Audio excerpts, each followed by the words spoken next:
Hello everyone. देखिए आज के इस वीडियो में हम बात करेंगे BSc fifth semester physics unit number 4 central force.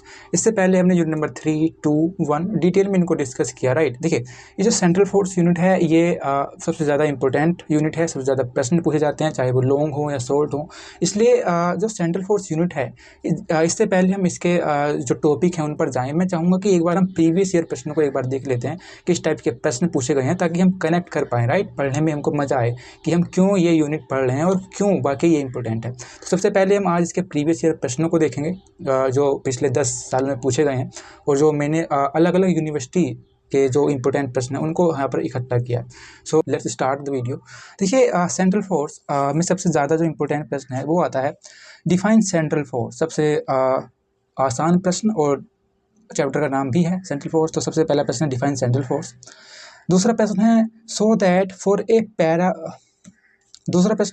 For a particle moving under central force the equation of orbit is given by D square U upon D theta square plus U is equal to minus M square upon L square U square function of 1 upon U, right. यहाँ पर आप देखोगे तो L angular momentum है और U is equal to 1 upon R है। जब हम इसको डेरिवेशन करेंगे तो कहीं कहीं हमारा यहाँ पर एल के स्थान पर जे लिखा हुआ आता है, तो वहाँ पर जे एंगुलर मोमेंटम होगा, राइट। तो ये इंपॉर्टेंट है, ये सभी इंपॉर्टेंट है, राइट। ये प्रश्न पूछे गए हैं। तीसरा प्रश्न है what is inverse square law of force.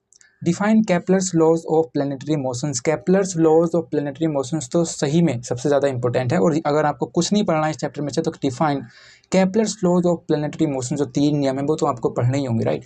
तो inverse square law of force and define Kepler's laws of planetary motions, ये भी प्रश्न पूछा गया है। एक इसमें प्रश्न है explain the Kepler's planetary motions, यही वाला प्रश्न है। क्वेश्चन नंबर 5 है right the condition of bounded orbit, right. इसमें हम ऑर्बिट पढ़ेंगे तो उसमें वहाँ पर बाउंडेड ऑर्बिट देखने को मिलेगा, दैट्स रियली इंपॉर्टेंट, राइट। सबसे क्वेश्चन नंबर 6 है right the differential equation for an orbit, right. यही वाली इक्वेशन है differential equation for an orbit. यहाँ पर हमको उसको डेराइव करना था, वहाँ पर हमको उसको लिखना है। तो लिखेंगे कैसे जब हम डेराइव कर पाएंगे, सो सिंपल, राइट। तो प्रश्न है right the differential equation for an orbit, जिसको हम डेराइव करेंगे जब हम ये चैप्टर पढ़ेंगे। Question number 7 define Laplace range vector and its application, right. ये इंपॉर्टेंट है, define Laplace range vector, right.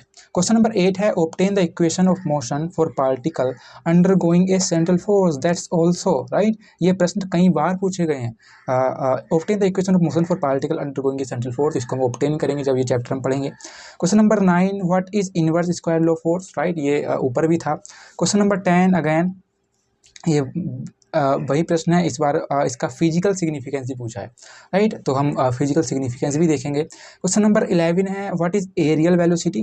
I think आपने अगर केपलर्स लॉ पढ़े हैं तो आपको याद आ रहा होगा व्हाट इज एरियल वेलोसिटी, अगर नहीं तो हम इसको भी डिटेल में पढ़ेंगे। Right the law of areal velocity for planetary motion, right. तो ये कुछ इंपॉर्टेंट प्रश्न है। अब आप समझ पा रहे होंगे कि सेंट्रल फोर्स ये जो चैप्टर है किस बारे में है और कौन से प्रश्न इसमें लिटरली इंपॉर्टेंट है। सो हम जल्दी से चैप्टर को स्टार्ट करेंगे सेंट्रल फोर्स, क्योंकि ये लिटरली सही में बहुत ज़्यादा इंपॉर्टेंट है।